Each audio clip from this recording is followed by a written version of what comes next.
Alright, so we're going to try out something a little bit different today.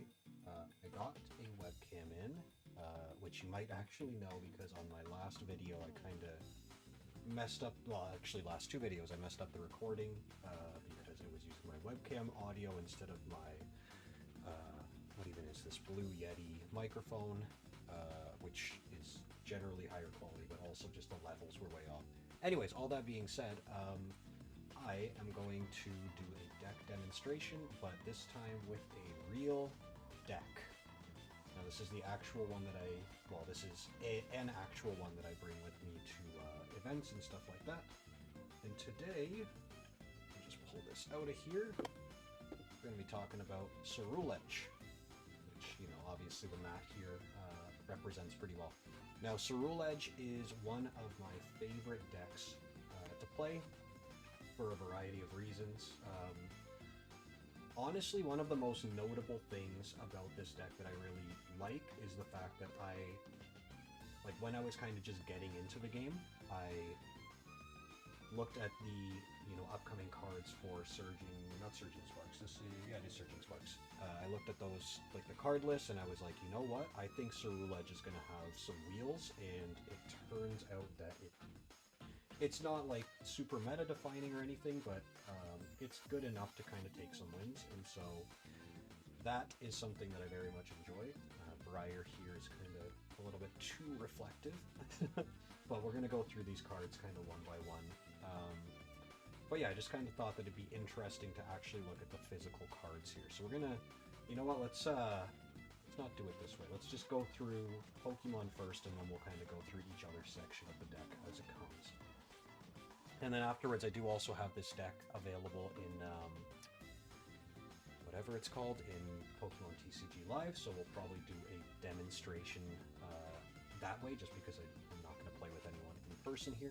Of note, in case you're wondering, these cards are double sleeved, so they've got the Ceruledge official card sleeves on them, and then I've got Dragon Shield outers, the matte outers on them, so you can still see the art, but they're more protected, and also theoretically easier to shuffle. These ones are actually, I was finding, a little bit sticky, so not super great. Some of my other ones are much nicer, so I don't know if it's just a bad batch or what, but I might end up swapping them out. But the way that I've got these set up as well is I've got the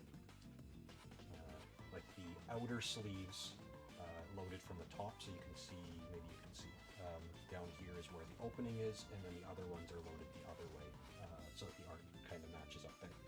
So this deck is all about attacking with this guy here.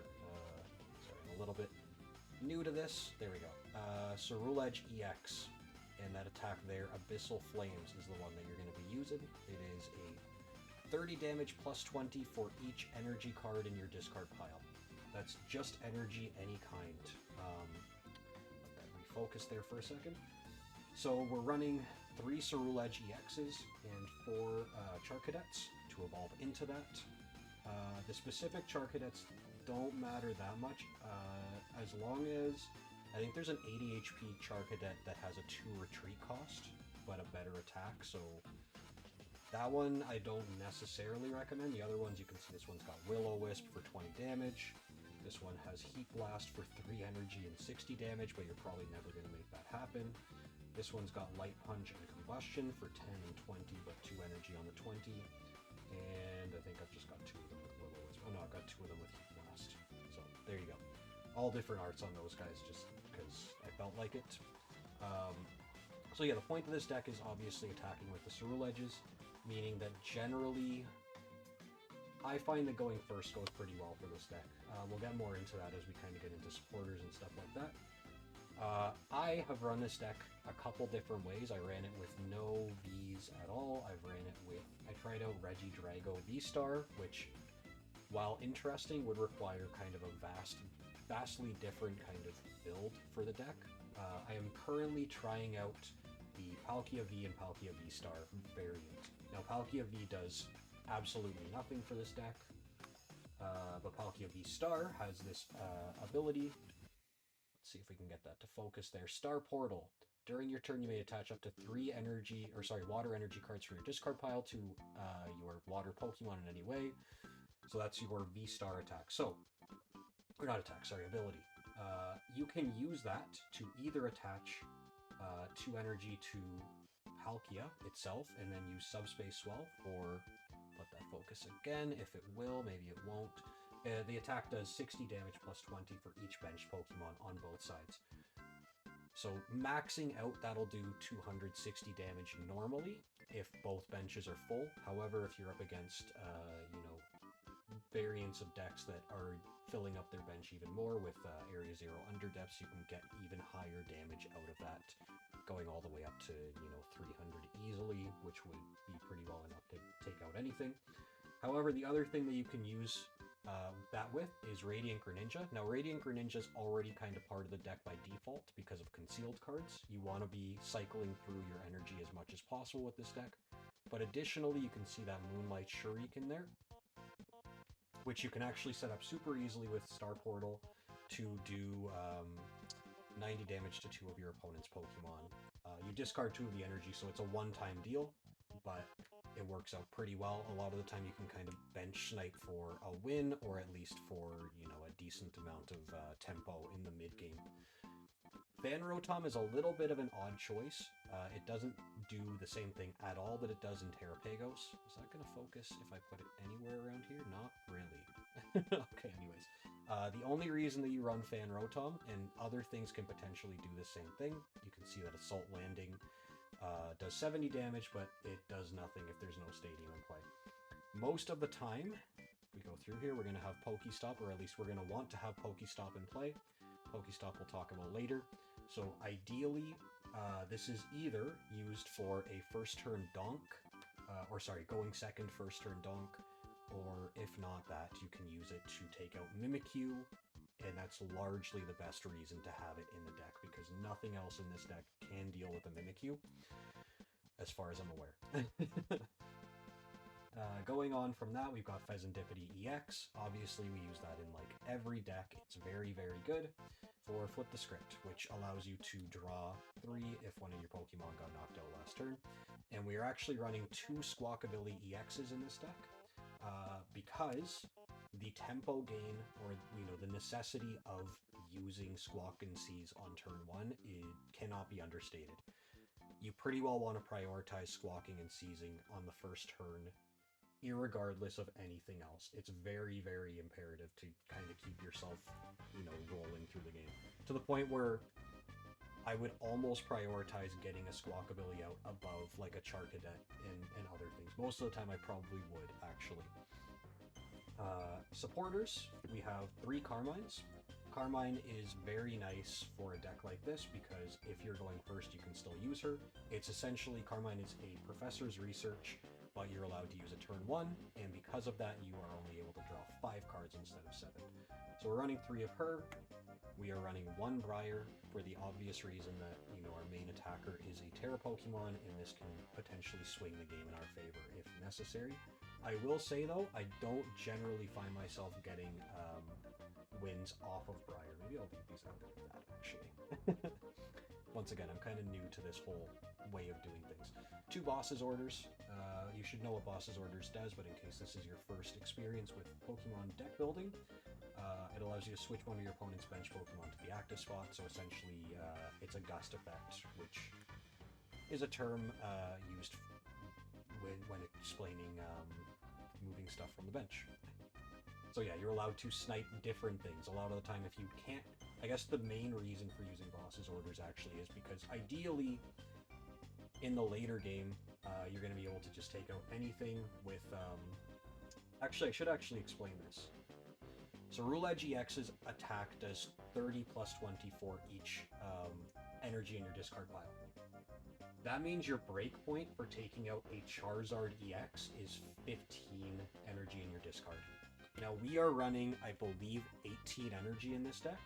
And let me just quickly show that off here. So we've got 10 fire energy, 5 water energy, 2 jets, and 1 mist, which overall ends up being 18 energies So, to take out a Charizard EX, you need to have 3 energy not in your discard pile, which is a pretty difficult breakpoint.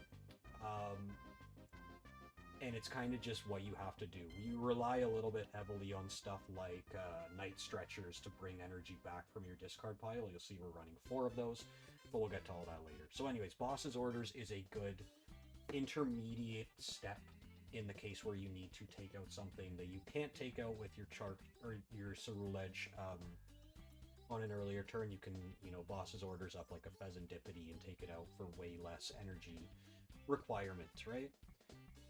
We got Iono. Iono is good in a lot of ways. It allows you to, well, yeah, let me just explain. Iono is both players shuffle their hand into the bottom of their deck, or shuffle their hand and put them on the bottom of their deck, and then each player draws an amount of cards equal to the amount of prize cards they have remaining. So first of all, it's useful. One of the main uses, actually. So there we go. One of the main uses of Iono that I find when I'm playing this deck is to refresh the deck when you're near the end. You will find, if you play this deck well, that you are going to be, 15 cards or less on turn 2, by the end of turn 2 anyways, ideally in your deck, which, ends up being pretty hard to deal with a lot of the time. And so Iono, if you actually get down all the way to like 1 or 2 cards left in your deck, you can Iono to put cards back into your deck, so you don't deck out and lose the game. It's not super common for that to happen, but, Iono can save you from that regardless. Thornton. This is a cool art variant of Thornton that I have, but Thornton is very interesting. A lot of people that I've actually talked to at local events did not know how good Thornton is, and unfortunately he's rotating. You can see he's F there. But Thornton is... you can switch out a basic Pokemon from your discard pile with one that's in play. And all effects are maintained from the discarded, or from the one that was on the bench or in the active spot to the one that's being switched back in. Most of the time you will use this if your Charcadet got knocked out and you don't have a second one on the bench, or if you're, either way, if your Ceruledge / Charcadet gets knocked out and you don't have another one on the bench, you can use Thornton. The most ideal target for Thornton is your Squawk ability, because after turn 1, it is a liability sitting on your bench waiting to be bossed up for game. So oftentimes, if my opponent tries to, sweep me and make it so that I can't play the game, I will use Thornton to get myself back in the game again. And then you can, use something else to get a Charcadet back on your bench so that you're not just in the same situation again, because we're only running 1 Thornton. Last up for supporters, we got Explorer's Guidance. You won't see this in many decks, but this is, look at the top 6 cards of your deck, take 2 of them, and discard the other ones. It's pretty decent. I really like Explorer's Guidance. It's not, like, the best supporter, but especially as you get lower into your deck, like, I would say ideally, in an average game, you're going to want to be playing Carmine on turn 1, especially if you're going first, and you're going to want to play Explorer's Guidance much later in the game. In a situation where you're low on your deck already, I think that Explorer's Guidance is better because you're not discarding your hand, and a lot of the time near the end of the game, you don't want to be discarding your hand, right? But either way, it can be good, especially in a situation where you get a lot of energy in your hand, or in the 6 cards that you look at, because obviously we're running a ton of energy in this deck, and so, you need ways to just get through it. Item cards that we're running 3 Nest Balls. Nest Ball allows you to bring a basic Pokemon from your deck straight onto your bench. We're running 4 Ultra Balls. Now, Ultra Ball lets you discard 2 other cards from your hand to grab any one Pokemon from your deck and put it into your hand. You can use this to target a lot of the Pokemon in your deck, but realistically, the best use for Ultra Ball is not necessarily, like, obviously it is, you want to grab stuff out of your deck, you want to grab Pokemon out of your deck, but equally valuable is discarding this energy. If you have 2 or 3 energy in your hand, you can use a Pokeball to discard 2 of them, and you've just increased your Ceruledge's damage by 40. So, pretty good. Earthen Vessels, we're running 4 of those. They serve a dual purpose of getting energy into your hand and also having the ability to discard them. Earthen Vessel itself is discard a card and then draw or grab 2 basic energies out of your deck. So Earthen Vessel into Ultra Ball to discard, you know, potentially 3 energy gives you 60 damage, and just otherwise, you know, it's good to get energy into your hand. We're running 4 Night Stretchers. The variant that I actually got of this deck originally only had 3, but I was finding a lot of the time the extra little bit of oomph from another Night Stretcher really got me where I needed to go. Pal Pad. With any deck that you're kind of drawing through super quickly like this one, a Pal Pad can save you, much like Iono can. Just shuffle 2 supporter cards from your discard pile into your deck. A lot of the time I'll actually find myself using Pal Pad to search out Iono, and then Iono can refresh my deck even more so than it already needed to be.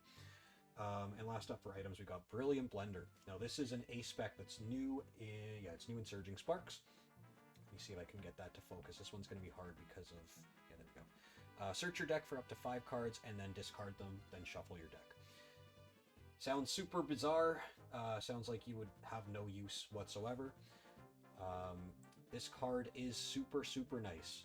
You basically just search out 5 basic energies. Most of the time with this variant of the deck, you're going to want to discard as many of the basic water energies as you can, because they are less useful to draw than the fire energies, obviously. And that's just because Ceruledge itself can attack with fire and it can't attack with water. So yeah, if you can, if there's still 5 water energies in your deck when you play this, just discard all 5. Otherwise, discard some combination of as many water energies as you can and some fire energies. And last up for trainers, we've got 2 Pokestops. Pokestop allows you, or each player is allowed to once per turn discard the top 3 cards of their deck, and any items that they discarded go back into their hand. Pokestop is a double-edged sword, obviously, because sometimes you will just discard like 3 Charcadets or something, and that's not very ideal. But at the same time, sometimes you'll discard 3 energy and then you just increase by 60 damage, whatever you can do. And then sometimes you'll discard, you know, an Ultra Ball and whatever else, and, you know, it kind of snowballs from there. So there's many ways where that can be super good. What else do I want to talk about? Let's talk about variant stuff a little bit. So I run Brilliant Blender. There are a lot of people that would say Legacy Energy is better in this deck. I know the one person at Locals that I go to says they think Legacy Energy is way better in this deck. Legacy Energy, I don't know if I can get this to focus again, but it provides 1 of any type of energy to the Pokemon that it's attached to, and if the card is knocked out, or if the Pokemon this card is attached to is knocked out by an attack from your opponent's Pokemon, that person takes 1 fewer prize card. That didn't focus the entire time, so you're just going to have to trust me on my reading of that. It's 1 extra energy, so that puts you up to 19 as opposed to 18. But, and this is just my opinion, you can take it or leave it, I have found generally Brilliant Blender is a better pick than Legacy Energy, at least for me. I found that a lot of the time I would end up discarding Legacy Energy early, and there's no ways to really get it back into your hand or back onto your Pokemon. So that's kind of, you know, once it's gone, it's just gone, and you don't get the effect, so all you get is 1 extra energy in your discard. And for the times that you actually do get to use it, you know, you just get, your opponent gets 1 less prize card. Usually they'll try and play around it a little bit. But, I mean, if that does happen, obviously it's a net gain for you. But Brilliant Blender, when, you know, in the ideal scenario when you get to play it, gives you 100 extra damage on your Ceruledge as soon as you play it, which just to me seems way more valuable. And you can play it on turn 1 if you need to, or at any point in the game. Some variants of the deck will run a 2nd Mist Energy. I guess I should talk about Mist Energies and Jet Energies just a little bit. So we're running 2 Jets and 1 Mist. I know, like I was just saying, some variants of the deck will run the opposite, so 1 Jet, 2 Mists. I've found that Jets can be very valuable for moving stuff around when you need to, assuming that you're attaching fires to your Charcadets, you know, turns ahead or whatever. You can then use a Jet to move it up or move it back or move it any which way, whatever you need to do. Jets can kind of provide that, because we're not running a lot of switches, and, you know, we kind of need the deck space to have this ridiculous amount of energy. And Mist Energy, it just provides normal type energy, so it doesn't, enable an attack from Ceruledge, but it prevents effects of attacks used by your opponent's Pokemon done to your Pokemon that this card is attached to. The most notable situation that that's going to be useful for is against like a Roaring Moon EX with its attack that just, immediately takes out whatever is in the active spot on your opponent's side, because obviously you can't really do much else against that except for using Mist Energy or just letting them do it, right? So those are a couple of variant cards. Here's one other one, and this is not a meta thing, this is just a theory crafted thing that I came up with, and then I was looking today just because I haven't played Ceruledge in a bit. There is one person in City League in, I guess, Japan that has tried this combination out. Simisear V and Simisear V Star. Simisear V Star is the star of this, kind of variant, because its Ember Star ability does 30 damage for each energy in your discard pile. Meaning, to take out a Charizard EX, you only need to have 11 energy cards in your discard, as opposed to 15. It helps you out with the breakpoints. You're only able to use Ember Star once per game, though, so I don't know if it's actually worth playing as opposed to just, whatever it is, the Palkia variant. I feel like Palkia is probably better, but I am still, interested in the use case of Simisear, and obviously neither of those are going to matter in a couple months. I think they just announced it's like March 18th or whatever is Journey Together, which will also be when all these V cards rotate out. So, I think that's just about everything about this deck. So I guess we can switch over to the simulator and actually kind of do a demo here for you guys. Let's switch the scene to that. Deck box here. And yeah, you can see here we've got the same deck, so we've got all these Pokemon, all these trainers, all these energies. Same deal. So let's take this guy into the test deck and kind of do a quick demo to show off the veracity. I always go heads. Really doesn't matter that much. But in terms of what I'm choosing, I'm going to say go first. We run as many Carmines as we do with no Professor's Research, specifically because the first turn Carmine is so valuable. And you can see we got Carmine first turn. Unluckily, our only basic Pokemon is Palkia V-Star, so we're going... Or sorry, Palkia V, so we're going to put that in the active spot. I mean, because we also have Brilliant Blender, we actually can set up Palkia V-Star as our attacker. So it's not the worst thing in the world. We're going to throw a Nest Ball down here, and probably grab a Squawkabilly. Like I was saying, I think that getting Squawkabilly on your bench is very, very good for you. Now it's worth noting that because we have Carmine and Squawkabilly, we would probably want to discard Origin Form Palkia, which kind of sucks. Let's Brilliant Blender first and just see kind of what's in our deck, what's available. So we're going to go all the way to the end here because our purpose of doing this is to discard 5 water energies to increase the damage that we can kind of do here. You'll see, now the notable thing with this, and it's, pretty obvious for a lot of people, is that if you have any of these water energies prized, if you have any energies prized, it decreases your total damage output. And sometimes that can just be like a game loss against like a Charizard EX deck or whatever, right? If you have too many energies prized, you're not going to be able to damage. Right, we're going to continue on here. I don't even know what I'm playing against. I've never run into Koraidon EX. Here's the question. Do we want to jet up Squawkabilly for the sake of then it's not a 2 retreat cost and we're discarding Palkia V-Star? Because we will be able to get Palkia V-Star back. We can use one of our Night Stretchers, but it's still kind of a liability sitting there currently. We could always retreat into it from Squawkabilly, so I think we do that here. So Jet obviously brings up whatever, like if you attach it to something on the bench, it brings it into the active spot. We're then going to use Carmine, discard these 3 cards, and draw 5 more.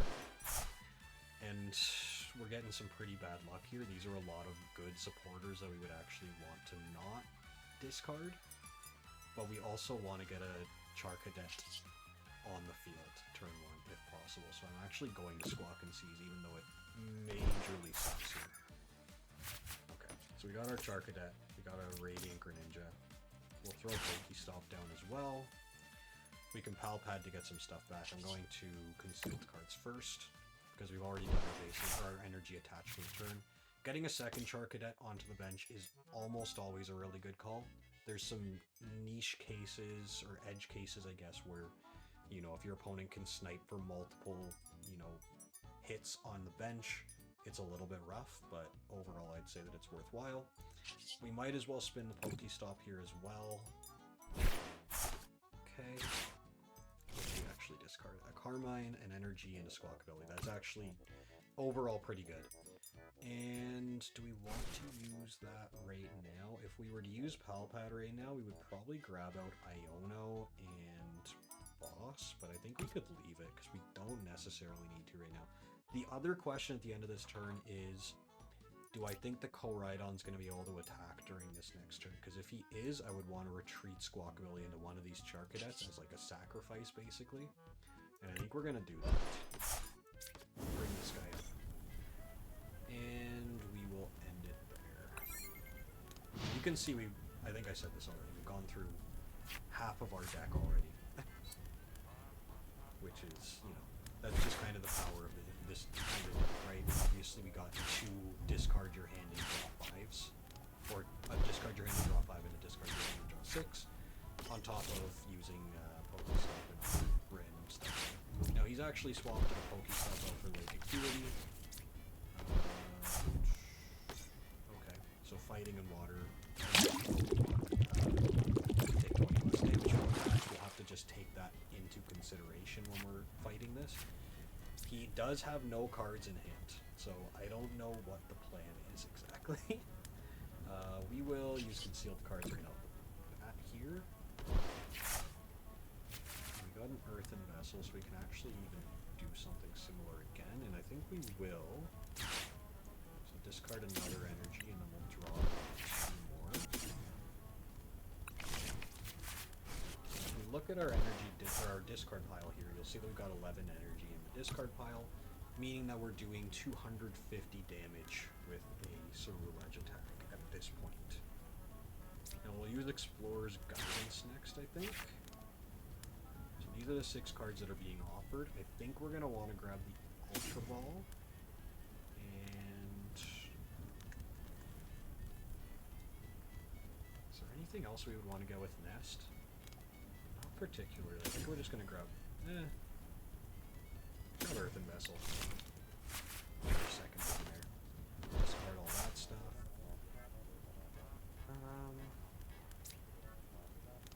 Ultra Ball. Discard this and Rotom because it's not really doing much for us this game. And grab our Ceruledge so we can actually attack. We will throw that down. Now the question is, do I want to put it on this one or this one? Because this one's poison, it's taking a little bit of damage. I think we'll just go with it. This is only doing 220. This is kind of a weird, and I would say probably not that great deck. We could Earthen Vessel to increase our damage. We don't need to. Like, we're kind of already at the breakpoint. If these are the Pokemon we're facing, we don't need to push it. So I'd say we're probably good. I might Pal Pad here, though, just because we're getting pretty low. But once again, the question is, like, what do we want? Realistically, right now, we want to get a Night Stretcher so we can get some of the stuff from our discard pile back. Most notably the Ceruledges and the Palkia Beastar. So I think we just basic attach here, go in and swing for an attack.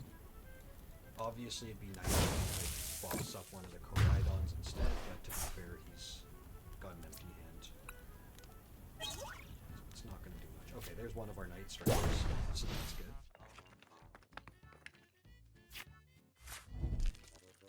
Okay, so he takes 20 less damage, most notably. And how much damage did I actually do with my attack there? 560, which means that I actually did 280. I guess I could just double check how much energy do I have. It's 200, 260, 290. So that make sense? 290? Oh, but it took 20 less damage after that. Okay, yeah, so it's a whole weird calculation there. Okay, so I'm gonna Night Stretcher up. I might just Night Stretcher both. I'll grab a V-Star and throw that on the bench here. And then also Night Stretcher Ceruledge.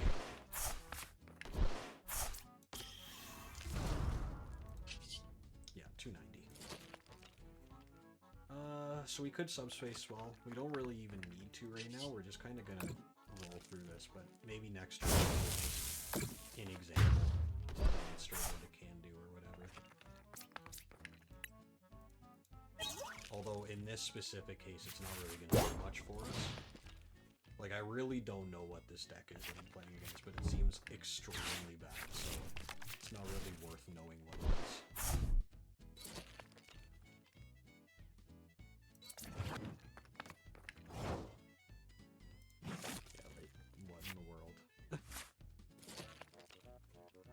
Well, let's Earthen Vessel. Discard Mist, actually. In a case where you aren't worried about the effect of Mist energy, obviously you just want to discard that over your, like, basic fires and stuff like that. We'll Concealed cards as well. Kind of just meaning at this point a little bit anyways. We'll also, yeah, we might as well just use Star Portal. Actually, notably, Star Portal does decrease the damage that your Pokemon are going to end up doing. I will throw these energies. I'm just going to put 2 of them on Palkia in case Ceruledge dies, although it's not going to. So Palkia is capable of using Subspace Swell now, if I wanted to. And I'll throw another energy on this Ceruledge as well. But yeah, you can kind of see as the board is set up like this, we're kind of just going to sweep the rest of the game. No issue. Don't really need to do anything else, so we'll just go for Abyssal Flames.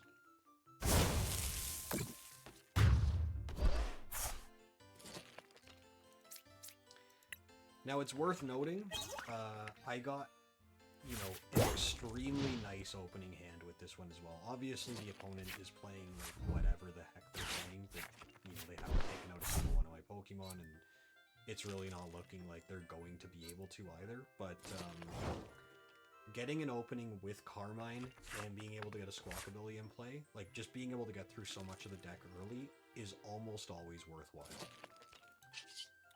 So yeah, we'll just close the game out here by using Abyssal Flames, and we're good to go.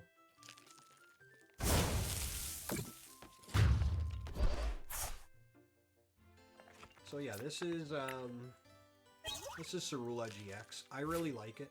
It plays similar to Ancient Box, as well as, to some extent, it plays very similar to a lot of other turbo decks. But it's just very fast, very fun, and yeah, you get a decent amount of variance. Obviously, there are situations where you just kind of lose, and that can suck.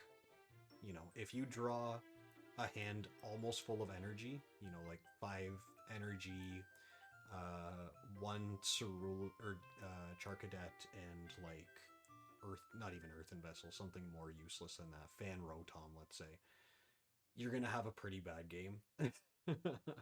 And that's just kind of the way that it goes sometimes. You know, when you're running this amount of energy, there's not really much you can do about, like, potentially just having a dead opening to the game. But I would say that the deck is fun enough, you know, without all that, that it's still worth playing, or at least trying out if you can. So yeah, that's Ceruledge EX. If you've got anything that you'd like to add, or, you know, if I said anything incorrect or whatever else, feel free to let me know. Let me know as well if you guys liked or disliked the webcam and, you know, showing the cards physically thing. I think that it's very, you know, cool to be able to show, like, the cards in real life, but I also, you know, obviously there's some technical issues that kind of arise, like not being able to get the thing to focus. So I'm open to not doing that as well if it's, you know, just kind of not worthwhile. But, yeah. Thanks for watching if you did all the way through, and let me know what other decks you'd like me to show off as well, because this one is not super meta compared to other stuff that's kind of, you know, that I've shown off already. I really like it, so I decided to demonstrate it. And it's not like it's not going to win in, you know, in league games and stuff like that. It just doesn't have the capabilities that something like Reggie Drago has. Obviously, it's much more one note. And if your opponent knows how to deal with it, it's also going to be even worse in a lot of situations. But I think you'll find a lot of fun with it as well. So thanks for watching, and catch you all next time.